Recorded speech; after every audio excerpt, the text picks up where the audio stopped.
সেমিফাইনালে যেতে বাংলাদেশের সামনে নতুন সমীকরণ। বিশ্বকাপের সুপার 8-এ নিজেদের প্রথম 2 ম্যাচ হেরে টুর্নামেন্ট থেকে প্রায় ছিটকে গিয়েছিল বাংলাদেশ।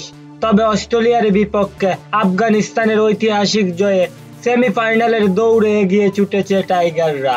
কিছু সমীকরণ মিললেই শান্ত সাকিবদের দলকে দেখা যেতে পারে সেমিফাইনালে। আজ কিংস্টাউনে আগে ব্যাট করে 6 উইকেটে 148 রান সংগ্রহ করেছিল আফগানিস্তান। জবাবে 19 ওভার 2 বলে 127 রানেই গুটিয়ে যায় অস্ট্রেলিয়া। আফগানিস্তানের ঐতিহাসিক জয় 21 রানের।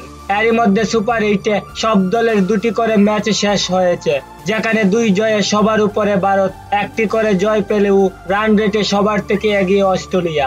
3 আফগানিস্তান। কোনো ম্যাচ না জেতা বাংলাদেশ আছে টেবিলের তলানিতে। গ্রুপের শেষ রাউন্ডে ভারতের বিপক্ষে খেলবে অস্ট্রেলিয়া, আরেক ম্যাচে বাংলাদেশের প্রতিপক্ষ আফগানিস্তান।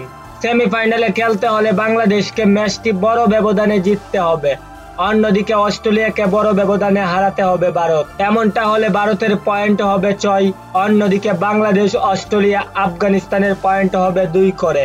আর তখন রান রেটের বিবেচনায় যে দল এগিয়ে থাকবে সেই দল খেলতে পারবে সেমিফাইনালে।